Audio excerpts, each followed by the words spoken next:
Xbox just checked their wallet and they've discovered that they've been missing $1.4 billion every single month for about a decade. Okay, so the math isn't perfect on these numbers, but the point is that Xbox thought that by mid-2026 they would have 77 million Xbox Game Pass subscriptions, and at the moment they have probably closer to 30. So that's 47 million subscribers fewer than they thought they would have at this point. And that means not just today are they short of 47 million subscribers. That means for the past 10 years, sorry, the graph would be like this. For the past almost 10 years, they've been underperforming with regards to Xbox Game Pass. Now the question is underperformance really an issue? If they had got 77 million, would that just be really great? And then actually 30 million is not amazing, but it's okay. Well, it looks like actually 30 million is way below what they needed, and it's actually very bad because, as you've probably seen in the news, CEO, her name is Asha Sharma, she had to announce that they're going to have to sack 3,200 employees. So this is obviously not good.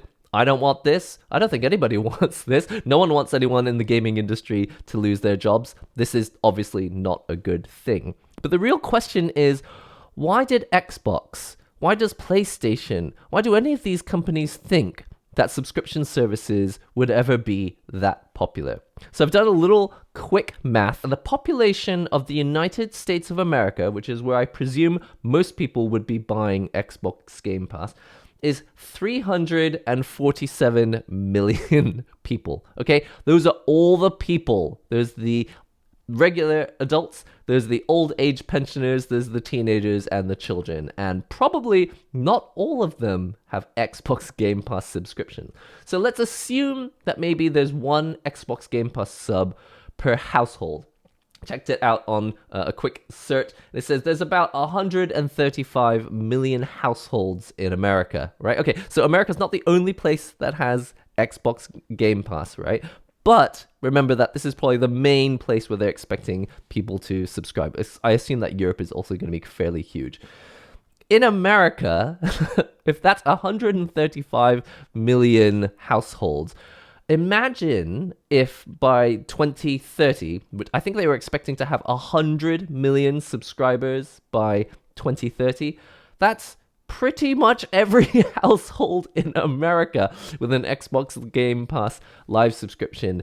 It's like, what was this prediction? Who did this prediction? Remember, I haven't factored in all of, Europe and Asia and countries that also might be interested in Game Pass. But like, can you even imagine, like, almost 75-80% of all households in America? Can you imagine that many households having Xbox Live Game Pass subscriptions? I just don't see where this number came from. So, like, my real question that I want to ask today is, do gaming companies have any idea what gamers really want? Subscription services, all right? I think we're all already quite tired of them. When I first jumped on Netflix, it was probably, I don't know, around 2016 or 2017.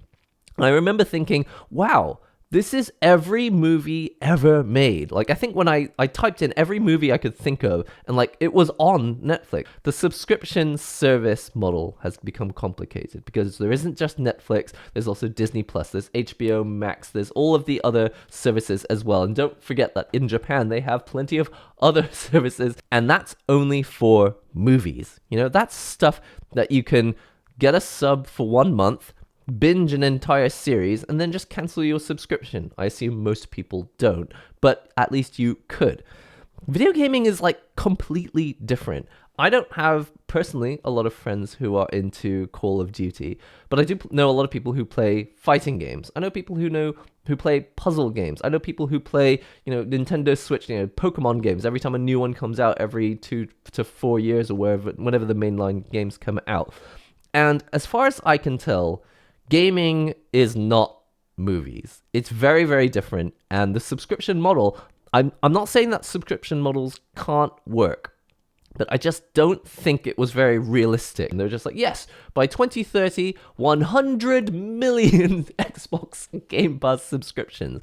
It's like, Did you factor in the fact that everyone is also going to be running subscription services as well? Did you factor in the fact that, other games, like, new games come out, but the previous games are still around? Like, we still have our back catalogs from games that are not on subscription. We still have physical media for our consoles that haven't broken down yet. I keep thinking to myself, do gaming companies really understand what gamers want? If you bring out a new Call of Duty and I'm still busy playing Street Fighter 6, I've only got so many hours in the day that I can dedicate to the new Call of Duty because I'm busy playing Street Fighter 6. But I'm also playing a bunch of other fighting games. I'm still playing a bunch of other retro games. I just think the subscription model, maybe it was kind of copy and pasted from the movie industry. And they weren't really thinking about whether, actually maybe growth in the gaming industry for subscriptions isn't exactly like the movie industry. And honestly, is the movie industry really doing that well anyway? The music industry as well? I'm just thinking about the math. Like, does the money ever really pan out for artists in a system like Spotify or in a system like movies? It's like, will they ever really make as much money as if they had just, released movies regularly on, single one-off purchases? I'm not saying we should get rid of subscriptions. I'm still kind of on the fence about how I feel about it, and definitely physical media is coming back. And as we are seeing, it doesn't have to be physical media, but some kind of transferable license system and something that is actually persistent, that goes on forever. These are all important things. And I keep thinking that one of the major kind of misunderstandings about the gaming industry that all the big companies seem to have is that gamers are addicted. Right? They think that gamers are these weird kind of unhealthy people who they play a game and then they can't stop playing the game. Like, they play the game so much they don't go to school. They play the game so much they don't finish their homework, they don't get jobs, they don't become helpful members of society. But that was how people thought, in the 90s. But obviously those people all grew up. They do have jobs, and they are contributing to society, and they are also playing games.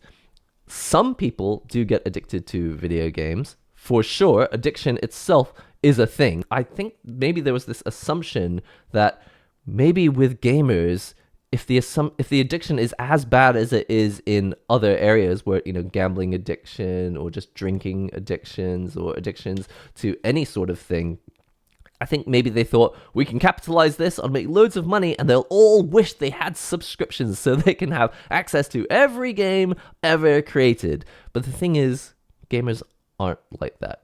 I know plenty of people who love video games, and as far as I'm aware, even the ones who really, really, really love video games, it's not that bad that they're like, oh God, I've got to have the newest game, I've got to have it right now, and I've got to have all of them. As far as I can tell, most gamers are like, man, I'm really excited about Hades 2 coming out.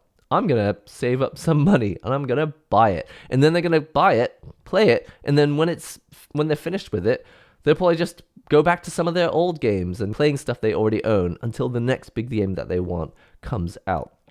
I really don't know that many people who are like, man, I've got to play the next Call of Duty. And then they play the Call of Duty. And then they're like, okay, I played 2 hours of Call of Duty today. I've still got 30 minutes left. I might play a bit of Puyo Puyo Tetris. What do they think? What do they think our daily lives are like? Do they think that we're, grinding Street Fighter 6 Monday night, grinding Street Fighter 6 Tuesday night, and then Wednesday they're like, oh God, I've got to play Guilty Gear Strive as well. I'm grinding Guilty Gear Strive, and then Thursday night I'm like, oh man, I've got to play some Blaze Blue Cross Tag Battle. It's like, oh God, and the new Call of Duty's coming out. I'm going to play 2 hours of Call of Duty. Like, there's just no way we can even consume this many games. I understand that they thought by getting the big IPs and making sure they launch first on Game Pass, that maybe paying a subscription of $30 per month would seem like a cheaper way to get the newest game. So like Call of Duty comes out and, they've inflated the price with all the DLC that you don't actually need to purchase. I don't actually know personally about Call of Duty, but let's say it's like Dead or Alive and it's got tons of DLC. You're like, if you bought all this DLC and the game all by itself, it would cost you $150. But if you got Game Pass, then you would be able to save like $120 because you only pay $30 and you get access to Call of Duty today. I just don't think that people actually end up in that situation, because the people who like to play Call of Duty, the ones that I've met that played Call of Duty, and we're talking like early 2000s, so we're going way, way back. I think those people loved to play Call of Duty. And every night they would play Call of Duty. And then when they were done playing Call of Duty, they might go outside and touch grass. And then when they came back inside, they would play Call of Duty again. Do you see where I'm going with this? Like, people, like especially gamers, which I think, is the main target here, right? People who want to spend money on Game Pass. They are people who love like a specific game. I don't really know if people binge video games the same way that they just binge movies. Like, when you go on Netflix, people just go on Netflix and they're like, I really want to watch a romantic comedy. Oh, we don't have the romantic comedy I was looking for. I guess I'll just click on this random one that Netflix has just invented for us to binge. And it just happens, and people just while away hours and hours of their lives watching stuff that they hadn't really actually even wanted to watch. And after watching it, they're like, I mean, okay, that was a show. With Netflix, I think a subscription service, even when it's like, okay, obviously they don't have the titles I want to watch, but I'm still going to pay the money because I want to watch something. I'm kind of addicted to just watching stuff. But with video games, it's work. Almost every video game I can think of is work. Even the cozy games, even the ones that feel quite relaxing, they involve you being like an integral part of the game. Once you're not in an integral part of the game, it becomes something that you can watch on YouTube, at which point you're paying a YouTube subscription and you just watch some streamer playing it. But if it's a game that involves you being an integral part of it, then it's actually hard work and it's difficult to consume more than your main few games. Anyway, I'm not here to tell you that subscription services could never work with gaming. They could well work, and especially if they force them to work, which maybe is what was part of their idea. But then again, it doesn't even work out. Even if they thought that they could force subscriptions on people, like, could you really do that only as Microsoft, as Xbox? Because people still have their PlayStations, they still have their Nintendos, they still have all of their retro consoles, they still have all of their emulation, they still have all of their PC games, which they've got Steam, they've got GOG. There's just so many options, which is fantastic. Whoever came up with this prediction of 77 million by 2026, or 100 million by 2030, I'm just wondering, like, what what were they thinking? Do they really think that we were going to be that heavily reliant on Xbox Game Pass subscription? I think my main thing that I keep thinking about is that if the people that they were targeting was people who really want to have the newest Call of Duty on day one, did they really consider whether the hardcore COD gamer was the kind of person that really needed a subscription or even wanted a subscription?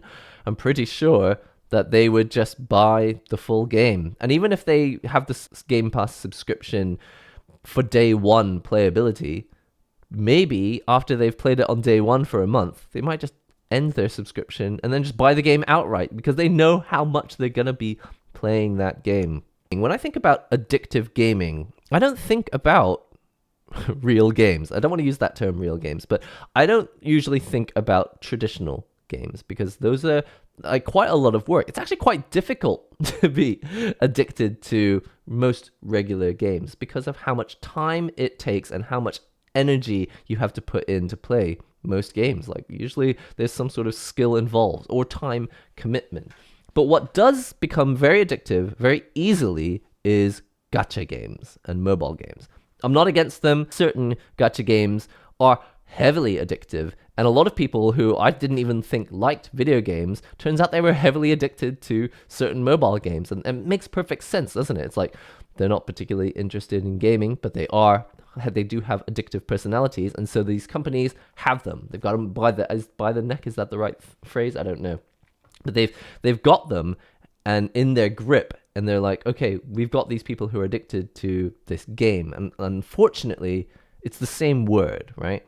Mobile game and, console game or PC game. These are not the same thing. it's quite difficult, I think, to be addicted to most games. And if you are addicted to something like Street Fighter, Guilty Gear Strive, BlazBlue Cross Tag Battle, or Call of Duty, or Minecraft, or any of these things that they think people will get addicted to, I actually respect you. Like, it's really difficult to put that much time and dedication into something that you can actually like improve at. What I'm saying is that mobile games, they're so much easier to become addicted to because the main mechanic is the gacha, right? Rolling, having some kind of chance element, and also having some element where you can increase your chances by spending money. So really, the gameplay isn't the addictive part. It's the spending of money and logging in for all of the addictive mechanics. Again, I'm not here to say that gacha games are evil or anything, but I think maybe there was some confusion that video games can be really addictive, and so we could get people hooked on these Game Pass subscriptions. And I think they probably missed the point that the most addictive games, the ones that really, really hook people, they're addictive because they're gacha games and they're free to play. Maybe if there was a gacha game on Xbox Game Pass, if there was a game that popular, maybe that's a reason maybe that 77 million people would have become subscribers for it. But on the whole, I think what really happens is that, you know, a certain number of people get Xbox Game Pass, discover that actually they don't have that much time to play most of these games, and the subscriptions that are in the system are people who forgot to unsubscribe. Like, I have actually joined Game Pass subscription service three times, maybe even 4 times. And the only reason I ever did it was because it comes free with these like handheld consoles. Like every time like an Asus ROG Ally comes in, it's like 3 months free of Game Pass Ultimate. And I try it. I almost every single time I get a subscription, I try it, and I'm like, I do not want to play most of these games. Mostly just because I'm interested in the in Japanese games, which are just easier to find on Steam. So I'll often like look for certain games that are popular in Japan, and then I'll be like, oh, so it's not on Game Pass, and I don't play Call of Duty, so I guess this isn't really for me. But even PlayStation, which has probably more Japanese publishers on it, I had the subscription to that, and I quit. I quit the subscription. I can't even play online on my PlayStation. I'm NihongoGamer. I really thought I should always have a subscription, but last year I was like, no, I just don't want a subscription to PlayStation anymore because I don't play these games. And having a subscription may make you think that you're more likely to actually play more games, but nothing changes the fact that you still don't have very much time in your life after work. I just don't think that there's enough people who want to subscribe to a game subscription service. I think there's plenty of people who get caught by the system and then forget that they're still subscribed. But eventually they go, we have no money left because we spent $30 every month on video games that we don't play. This is obviously something we should cancel. And then they cancel it. Just don't know. I don't know where that number, 77 million, came from. I feel like the gaming industry keeps making these miscalculations based on the false idea that gamers can get addicted to needing some kind of gaming entertainment, and that they'll have to use a subscription to get it.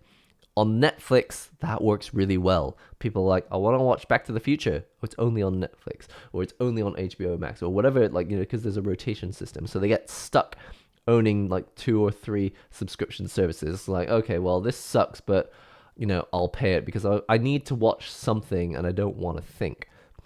But with gaming, it's like the opposite. If you have a subscription, that's like signing up for a second job. Like, you get home and you're like, whew, I would really like to unwind. Maybe I'll boot up Street Fighter. Oh, whoops, that's not relaxing at all. It's like, I've got to have very fast reactions. I've got to remember all the frame data. I've got to know all the technical inputs. I've got to know the current meta. Fighting games, obviously one of the harder examples here, but most games, I think, do involve quite a lot of energy, and it's actually quite difficult to find games that don't really involve that much work, like to the same level that you can just veg out and just not be present and turn on Netflix and just watch it.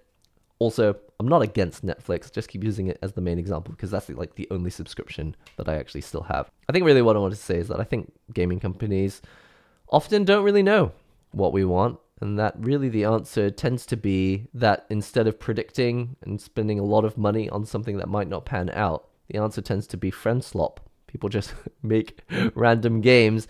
If they work, they work. If they don't work, whatever. Just move on to the next one. I'm not saying that that's where all games should be. I do want companies to continue spending money, making excellent experiences that we can still enjoy. This Xbox thing, people losing their jobs and having no money in Game Pass, that's not a good thing. I'm not celebrating that. I really wish that they had succeeded. I just don't think that the prediction was very realistic. But what do you think? Do you think that's 77 million in 2026, 100 million in 2030? Can you imagine really 80% of like all households in America having a Game Pass subscription in addition to in 2030 all the other subscriptions that will probably also exist at that point? Let me know what you guys think in the comments. As always, listen, I've been NihongoGamer. I'll see you all real soon.